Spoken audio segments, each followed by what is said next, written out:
Ethan Brooks dropped to one knee, and the restaurant erupted in gasps. Kira's heart kicked hard against her ribs. This was it. 28 candles on her birthday cake still unlit. 2 years in Seoul, learning his language, meeting his colleagues, making herself fit into his world. It was finally happening. The ring box opened. The diamond caught the light. Massive, cushion cut, exactly the one she'd sent him 6 months ago. He smiled, that charming, practiced smile she'd fallen in love with, and turned toward Soojin Han. "Soojin," he said, his voice carrying across the suddenly silent room, "you've been my partner in everything, my equal, my future. Will you marry me?" The world tilted sideways. Her best friend, the woman who'd held Kira's hand through a miscarriage, who'd promised Seoul would be good for her, like who'd sworn Ethan was one of the good ones, covered her mouth in perfectly practiced shock, and said yes. The room exploded. Cheers, camera flashes, champagne corks. Kira sat frozen, watching Ethan slide that ring, her ring, onto Soojin's finger. Then Soojin's eyes found hers across the chaos, and she smiled. Not apologetic, not guilty, victorious. Something inside Kira cracked wide open. She stood, walked to the cake, picked it up with both hands, and smashed 3 tiers of vanilla and gold leaf into the front of Soojin's ivory dress. The screams stopped. The room went silent. "The affair started 7 months ago," Kira said, her voice calm, conversational. "I have the texts, the hotel receipts, the ultrasound I had the day you two were in Jeju together." She wiped frosting off her hands, looking directly at Ethan. "When I lost our baby while you were choosing her." She walked out into the Seoul rain, head high, heels clicking against marble. What Kira didn't know, what she couldn't have known, was that Soojin wasn't just her best friend. She was the youngest daughter of the Han Consortium, one of Seoul's most powerful crime families. And Kira had just humiliated her in front of everyone who mattered. By midnight, there would be men looking for her. By dawn, she'd kiss a dangerous stranger who would either save her life or end it. By the end of 6 months, she'd become something neither Ethan nor Soojin ever expected. Untouchable. Before we continue, let me say this directly to you. Yes, you watching this right now. If this story speaks to you, subscribe now and support the journey. Your support means everything. You won't want to miss what comes next. Also, tell me where you're watching from. I'd love to know that. Now, back to the story. The rain started as Kira crossed Gangnam-dero, cold and sharp, soaking through her dress within seconds. She didn't care. Her phone buzzed incessantly. Texts from her mother in Lagos, missed calls from colleagues, a voicemail from Ethan she deleted without listening. The city blurred around her, neon signs bleeding into puddles, the smell of street food and exhaust mixing with the metallic taste of humiliation in her mouth. Her boyfriend, born Kim Ethan, third-generation Korean-American who'd repatriated to Seoul 5 years ago for business opportunity. He'd kept the anglicized name, said it played better with international clients. Kira had thought it was practical. Now she understood. He'd always been preparing to bridge 2 worlds, legal and illegal, American and Korean, honest and corrupt.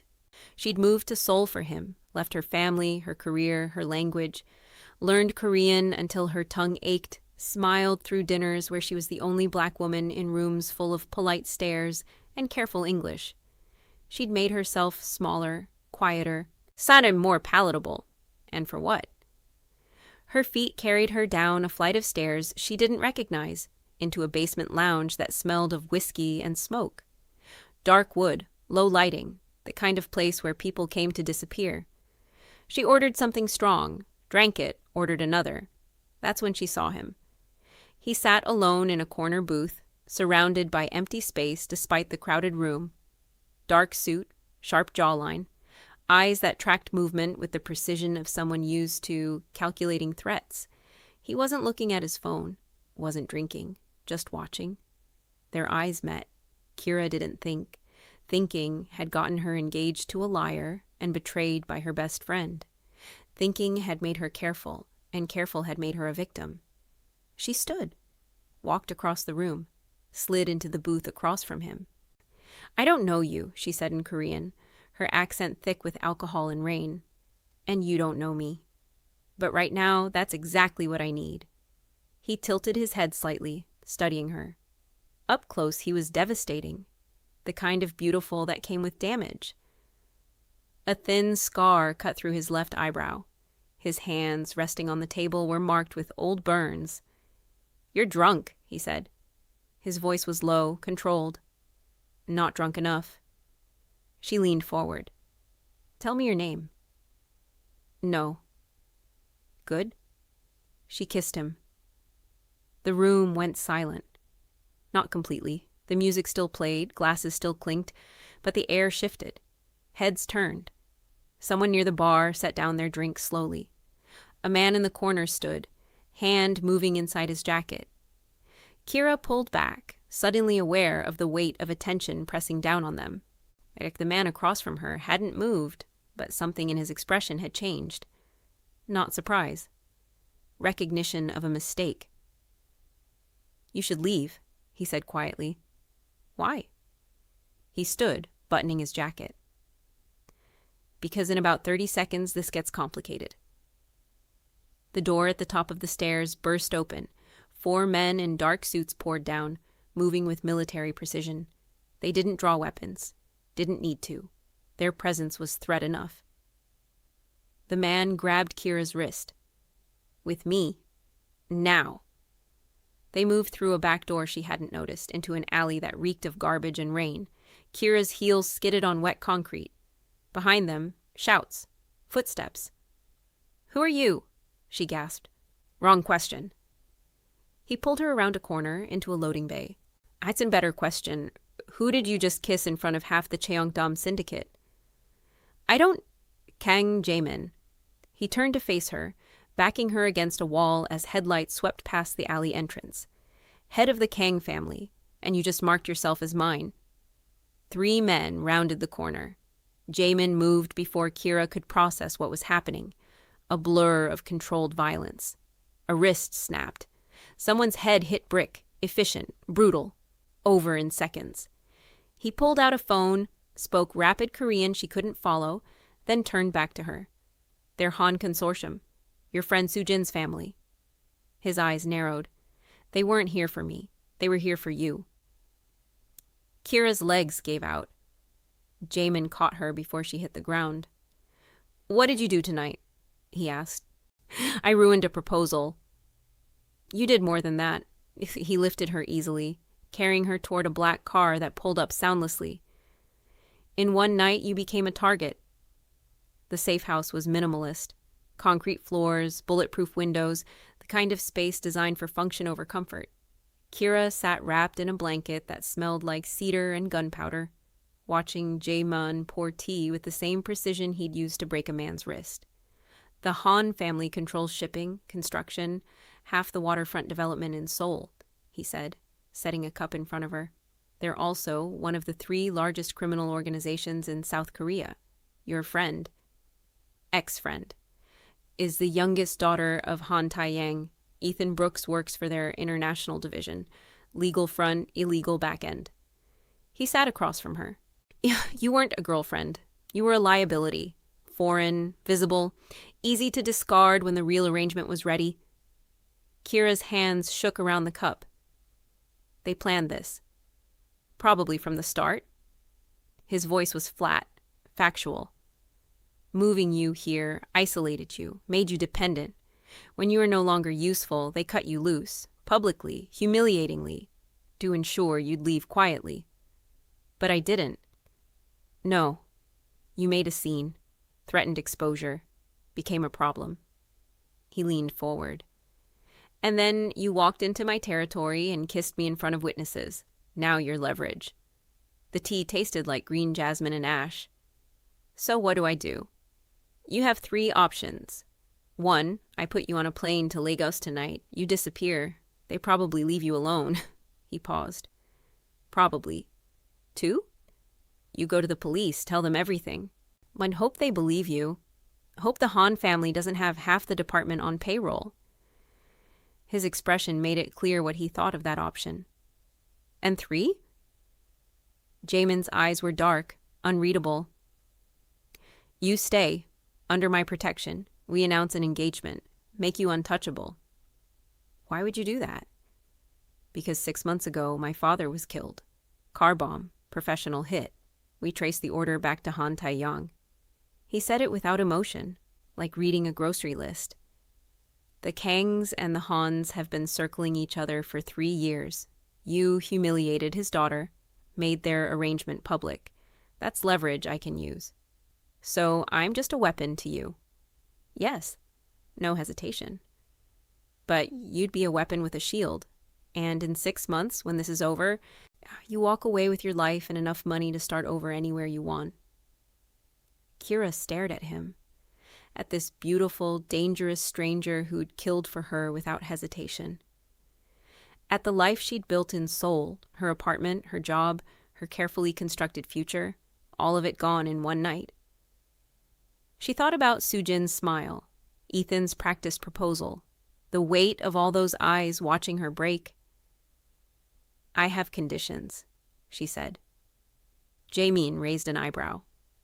1, no ownership. This is a business arrangement. I'm not your property. She set down the cup. 2, full transparency. I need to know what I'm walking into. 3, you teach me to defend myself. I'm never helpless again. Agreed. He extended a hand. 6 months? She took it. His grip was warm, solid, the kind of handshake that closed billion-dollar deals and ended lives. For 6 months, she repeated, and everything changes. The Kang estates sat in Bukchon Hanak village, hidden behind stone walls and pine trees that had watched Seoul transform around them. Traditional architecture, curved roof lines, wooden beams, paper doors that whispered when they slid open. But underneath the aesthetic, reinforced walls, surveillance cameras disguised as light fixtures, security that could lock down the entire compound in under 30 seconds. Kira's room overlooked a garden of moss and stone, minimalist, beautiful, a cage made of silk. Training started at dawn. A woman named Minji taught her Krav Maga in the garden courtyard, her instructions sharp, her corrections immediate, pressure points, escape techniques, how to break a hold, where to strike to drop someone twice your size. You're soft, Minji said on day 3 after Kira hesitated during a drill. Soft gets you killed. Again. Kira tasted blood from a split lip. Again. By week 2, she stopped hesitating. By week 3, Minji smiled. Better. The engagement announcement hit the media like a grenade. Photos of Kira and Jaemin leaving a restaurant, his hand at the small of her back. Speculation exploded across social media. Who was this Nigerian woman who'd captured the Kang heir? The theories ranged from romantic, whirlwind love story, to suspicious, political arrangement, to racist. She must be using him. Kira learned to ignore her phone. What she couldn't ignore was Jaemin. He was everywhere and nowhere, present at meals, absent for days, always watching when she thought she was alone. They didn't touch except when cameras were present. Didn't speak except about strategy. But there were moments. His hand steadying her during a press conference. The way he positioned himself between her and strangers. The night she woke screaming from a nightmare and found him outside her door, waiting. How long have you been there? She'd asked. Since you started crying. No judgment, just fact. She'd wanted to hate him for hearing her weakness. Instead, she'd felt safer than she had in months. Chemistry simmered between them, unspoken, dangerous, the kind of pull that could destroy a carefully constructed plan. They both felt it. They both ignored it. Mostly. The dinner happened 1 month into the arrangement, formal, unavoidable. The entire Kang family gathered in the estate's main hall, a space that smelled of incense and old power. Jaemin's mother, Madame Yeonhwa, had sat at the head of the table like a queen holding court. Silver hair pulled back severely. Hanbok the color of dried blood. Eyes that dissected Kira with surgical precision. You're the one my son chose, she said in Korean, each word precise. Yes, ma'am. Kira kept her voice steady, her posture perfect. She'd worn a navy hanbok, traditional cut with Ankara print lining, a statement she refused to apologize for. For how long? The question hung in the air. Jaemin set down his chopsticks. Mother, I'm asking her. Yeonhwa's gaze never left Kira. How long before you leave? Before this spectacle ends and my son is left cleaning up another foreigner's mess? Silence fell. 12 family members watched, waiting. Kira could have lied, could have played the loving girlfriend. Instead, she met Yeonhwa's eyes and said, 6 months. Unless you give me a reason to stay longer. Someone sucked in a breath. Jaemin went very still. Yeonhwa's lips twitched. Not quite a smile. Something sharper. Honesty. How novel. She lifted her cup. Let's see if you survive long enough to make that choice. The dinner continued. Polite conversation. Subtle tests. A cousin asked about her family. She answered without flinching. An aunt commented on her Korean. She switched to flawless Seoul dialect and watched the woman's expression freeze. After the main course, Yeonhwa cleared her throat. The table quieted. 6 months ago, my husband was killed. A car bomb outside our offices in Gangnam. They called it an accident. Gas leak. Timing mechanism failure. Her voice was ice. It was assassination. Professional, untraceable for years. We searched for who gave the order. Kira's stomach dropped. 3 months ago, we found proof, bank transfers, encrypted communications, orders that came from one source. Yeonhwa looked directly at Kira. The Han Consortium. Your friend's family murdered my husband. The room tilted. Kira gripped the edge of the table. So, you see, Yeonhwa continued, this isn't just my son's revenge. This is family business. And if you bring shame to this family, if you prove to be a weakness, she paused. Protection won't save you. Kira's voice came out steady. I'm not here to be saved. I'm here to make them pay. For the first time, Yeonhwa's expression shifted. Not warmth, but something close to respect. Good, she said. Then we understand each other. After dinner, Jaemin found Kira in the garden. She stood among stone lanterns and night-blooming jasmine, her breath visible in the cold air. My mother is... He started. It's not. Terrifying, strategic. Right to distrust me. He stepped closer. She's afraid I'll make the same mistake my father did. Which was? Loving someone more than the family. His voice was quiet.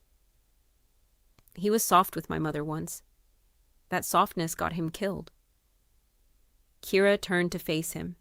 The distance between them felt impossibly small. Is that why you don't touch me unless we're being watched? Yes. And why you sleep outside my door? His jaw tightened. Yes. Their enemies are the same, she said. Yours and mine, that's why this works. That's why it's dangerous. But he didn't step back. Neither did she. The charity gala was held at the Shilla Hotel, a glittering cathedral of wealth and influence. And Seoul's elite packed the ballroom. Old money, new money, political power wrapped in designer silk. Kira descended the stairs in a gown that stopped conversations. Red silk base with Ankara print overlay, the geometric patterns flowing like water, the cut traditional Korean with a plunging back that was pure defiance. Her locks were piled high, woven with gold thread. She looked like fire given form. Jaemin waited at the bottom, immaculate in a black tuxedo. His eyes widened slightly, the most emotion she'd ever seen from him. You're making a statement, he murmured. I'm done hiding. They entered together. Cameras flashed, whispers followed them like smoke, and there, near the silent auction tables, stood Ethan and Soojin. Soojin wore white, virginal, innocent, the perfect bride-to-be. Her smile faltered when she saw Kira. See Ethan's hand tightened on her waist. Kira glided past them without acknowledgement. Found her seat, sipped champagne. Let them come to her. It took 20 minutes. Kira. Ethan's voice was tight. We need to talk. No, we don't. She didn't look up from her phone. Soojin leaned in, voice low. You're embarrassing yourself. Everyone knows this is fake. Really? Kira finally met her eyes. Everyone knows your engagement started with embezzlement too? That your father's shipping company launders money through shell corporations in Singapore? That Ethan's been skimming 2% off every transaction for the past 18 months? Soojin's face went white. Oh, you didn't know? Kira smiled. Maybe ask your fiancé how he afforded that ring. Might want to check if it's even paid for. She stood, smoothing her gown. Enjoy your wedding. And I hear federal audits take months. Jamin appeared at her elbow, offering his hand. They walked to the dance floor as a waltz began. His hand settled at her waist, hers on his shoulder, and they moved together like they'd been doing this for years. You're going to start a war early, he murmured. Good. She followed his lead, their bodies in perfect sync. I'm tired of waiting. The cameras caught everything. The dress, the dance, the way Jamin looked at her when he thought no one was watching. By morning, they were trending across 3 platforms. The headline, Mystery Woman Claims Kong Empire. Who is Kira Okoye? And Ethan finally understood. She wasn't broken. The attack came 3 days later. Not physical, surgical. Media outlets across Seoul published the same story within hours of each other. Kang engagement, love or desperation. Anonymous sources, leaked documents, photos from Kira's past, college parties, a thin period after the miscarriage, her mother's face outside their family home in Lagos. The stories painted her as unstable, manipulative, a foreign woman using tragedy to trap a wealthy man. But the worst part was the medical record. Miscarriage. 12 weeks. Patient presented alone. No partner present. History of anxiety. Recommended psychiatric evaluation. Kira stared at her phone, stomach churning. Someone had accessed her private medical files. Someone had weaponized the worst moment of her life. Her mother called from Lagos, voice tight with worry. Come home, please. This isn't worth it. I can't. Kira, if I run now, they win. Everything I've survived, like everything I've built, it means nothing if I let them make me run. Jamin found her in the garden, surrounded by news alerts. He sat beside her without speaking. Your mother did this, Kira said finally. Didn't she? He didn't deny it. She hired the investigator, approved the leak. Why? Because she's afraid I'll forget what we're here for. That I'll... He stopped. Fall for me? The silence stretched. Around them, jasmine bloomed, heavy and sweet, almost sickening. Running isn't an option anymore, Kira said. Her voice was steel. I'm speaking first. The video went live at 9 p.m. No filter, no script, just Kira, sitting in her room at the estate, looking directly into the camera. My name is Kira Okoye. 3 months ago, I lost a pregnancy. The father was too busy sleeping with my best friend to be there. I went through it alone. The bleeding, the grief, the hospital. Alone. Her voice didn't waver. Someone leaked my medical records to make me look unstable, to make you think I'm using my trauma to trap a wealthy man. She leaned forward. That's not manipulation. That's survival, and I'm done apologizing for it. The video went viral within the hour. Comments poured in, support, criticism, but impossible to ignore. News outlets scrambled to cover the counter-narrative. Public opinion shifted. And in the main house, Yeonhwa watched the video 3 times. She found Jamin in his study, or was going over shipping manifests. She's stronger than I thought, Yeonhwa said. Yes. And you've chosen her. Jamin set down his pen, met his mother's eyes. I already have. Yeonhwa was silent for a long moment. Then, if you marry her, I can't protect you from the family. There will be challenges, tests, people who see her as weakness. Let them try. She studied her son, this man who'd become harder, colder after his father's death, who'd sealed himself off from anything soft. and she saw, for the first time in 6 months, a crack in that armor. "Be careful," she said quietly. "The things we love are the things that destroy us." 2 weeks later, they had what they needed. Bank records, shell companies, wire transfers totaling $1.8 million, all running through Han subsidiaries, for proof of embezzlement that would bury Ethan and severely damage the Han Consortium's international operations. Jae-min spread the documents across his desk. "We can release this now, destroy them before the wedding." "No." Kira studied the evidence. "We wait. Maximum impact. Let them think they're safe." "That's risky." "Everything about this is risky." She looked at him. "But I want her to feel what I felt. That moment when everything you thought was solid just disappears."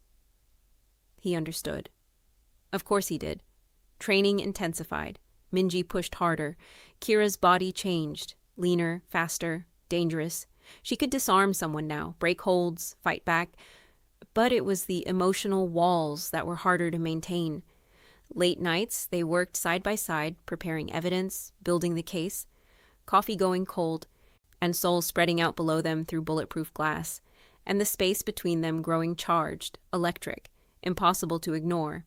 One night, Kira found Jae-min on the garden terrace, staring at the city lights. "Can't sleep?" she asked him, thinking. She stood beside him, their shoulders almost touching. "About what?" "About what happens in 6 weeks when this is over. We go back to our lives, that was the deal." "Right?" But he didn't sound convinced. "Simple." Kira turned to face him. The distance between them was nothing. Inches, a breath, the space where honesty lived. "I'm afraid," she said quietly. "Of them?" "Of you." She met his eyes. "If I let myself love you, I'll forget why I'm still standing. I'll get soft, dependent. And that's how I got hurt before." Jaemin's hand lifted, hovering near her face, then dropped. "Then don't forget." "Is that an order?" "It's a request." His voice was rough. "Because I'm already there, and I don't know how to come back." They stood in the cold autumn air, on the edge of something that would complicate everything, and neither one moved forward. Not yet. 6 more weeks, Kira whispered. "We finish this first." He nodded, stepped back. The distance between them ached. 6 more weeks, he agreed. But they both knew. The countdown had stopped being about revenge and had become about something far more dangerous. Time until they'd have to choose. Revenge or each other. The wedding invitation arrived embossed on silk. Soojin and Ethan finally making their union official. The ceremony would be held at the Hanokwan Gardens. Exclusive, expensive, broadcast live to select media outlets. "They're being bold," Jaemin noted, studying the invitation. "They think they've won." Kira was calm. Let them. The day arrived crisp and golden, autumn in Seoul at its finest. Guests filled the garden in designer suits and couture gowns. Cameras positioned discreetly. Han Tae-young in the front row, power incarnate. Soojin looked stunning. White dress, modest cut, the picture of innocence. Ethan stood at the altar, confident, untouchable. The officiant began. And that's when Kira and Jaemin walked in. Not rushed, not angry. They moved through the crowd like they owned it. Kira in emerald green, Jaemin in charcoal gray. Security moved to intercept, but Jaemin's look stopped them cold. "Please," the officiant stammered. "The ceremony—" "Pause it," Jaemin said. A screen descended behind the altar. Projector light flickered on. Shez and then the evidence played. Bank statements, wire transfers, dates, amounts, Ethan's signature on documents that routed money through 3 shell companies, Soojin's name as secondary beneficiary, audio recordings of conversations planning the embezzlement. The crowd erupted. Cameras swung toward the screen, then back to Ethan and Soojin, catching their faces as realization hit. Sirens in the distance. Han Tae-young stood, face purple with rage. "This is evidence," Jaemin finished. Already submitted to the prosecutor's office. They're very interested in your international operations, Mr. Han. Authorities entered through the garden gates. Ethan tried to run, made it 3 steps before officers caught him. Sujin stood frozen in her white dress, bouquet falling from nerveless fingers. Kira walked up to her, slowly. Was the whole crowd watching? They'd been friends once, shared secrets, dreams, hangovers, and heartbreaks. Sujin had held her hand through the worst pain of her life and smiled while betraying her. "You didn't just betray me," Kira said softly. Only Sujin could hear. "You underestimated me." Sujin opened her mouth, tried to speak, to explain, to beg. Kira walked away mid-sentence. No explosion, no tears, just complete, devastating dismissal. Behind her, Ethan was read his rights. Han Tae-young shouted for lawyers. Guests fled, trying to avoid cameras. The wedding dissolved into chaos. The Han consortium would spend the next year in legal battles. Ethan would serve 18 months. Sujin would vanish from public life, erased not by violence but by irrelevance. And Kira felt nothing. No triumph, no satisfaction. Just the hollow awareness that revenge, when it finally came, tasted like ash. The media frenzy lasted 2 weeks. Every outlet covered the scandal. The wedding crash became the most watched video of the year. Speculation about Kira and Jaemin's relationship hit fever pitch. But inside the Kang estate, everything was quiet. 6 months had passed. The deal was complete. Kira packed her belongings slowly, carefully folding clothes she'd trained in, fought in, transformed in. The room that had been her cage and her sanctuary would be empty by nightfall. Jaemin appeared in the doorway. They hadn't spoken in 3 days. "Car's ready," he said. "I'll take you to the airport." "Okay." Neither moved. "You're free," he continued. "The contract is fulfilled. Money's already transferred. You can go anywhere." "I know." "Kira." Her name came out rough. "What are we doing?" She turned to face him. This man who'd killed for her, protected her, taught her to be dangerous. Whose walls matched her own. Who looked at her like she was both weapon and treasure. "Saying goodbye," she whispered, "like we agreed." "And if I don't want to?" "You have to." She couldn't cry. Wouldn't. "I can't be someone's weakness again. And you can't afford to have one." Yeonhwa's voice cut through from the hallway. "Are you two finished being idiots?" They both turned. Jaemin's mother stood in the doorway, arms crossed, expression unreadable. "Mother. 6 months ago, I watched you bring home a foreign woman who'd been publicly humiliated. I thought you were using her, making a strategic play." She stepped into the room. But you fell in love with her, and she fell in love with you, and instead of acknowledging it, you're both pretending this was only ever business." Kira's throat tightened. "I can't..." "Can't what? Stay, build something, choose happiness?" Yeonhwa's voice gentled. "I told you love makes us weak, but I was wrong. Fear makes us weak. Love makes us dangerous." She walked to Kira, pulled something from her pocket, a jade bracelet, ancient and precious. "This belonged to my mother, and her mother. It's given to family." She placed it on Kira's wrist. Not possessions, not obligations, family. Kira stared at the bracelet, then at Yeonhwa. No words, just understanding. Yeonhwa turned to her son. "Your father loved me. That love didn't kill him. His enemies did. Don't confuse the two." She left them alone, and Jaemin and Kira stood in the half-empty room, the weight of choice settling around them. "I'm terrified," Kira said. "Me too. If this doesn't work, it will." He closed the distance between them. Finally, after months of careful space, his hand cupped her face. "Or it won't. But I'd rather fail at this than succeed at pretending you mean nothing." She kissed him. Not like that first night in the club, desperate, reckless, a stranger in the dark. This was different. A promise, a choice. The beginning of something they'd both been too afraid to name. When they pulled apart, Kira was crying. "I'm still scared," she whispered. "Good," We'll be scared together. 1 year later. The wedding blended Igbo and Korean traditions until they became something entirely new. The ceremony was held in the Kang estate gardens and under autumn trees that burned gold and crimson. Kira wore a hanbok with ankara trim, traditional and revolutionary. Jaemin wore a navy suit with an Igbo tie. Both families attended, her mother, siblings, aunts and uncles who'd flown from Lagos. His mother, cousins, the entire Kang network. Two worlds that had no business mixing, finding common ground and joy. They exchanged vows in English, Korean, and Igbo, broke kola nut, performed paebak, danced to Afrobeats, and trot until the distinction stopped mattering. And when it was over, when the guests had gone and the estate was quiet again, Kira and Jaemin stood in the garden where they'd almost confessed a year ago. "How do you feel?"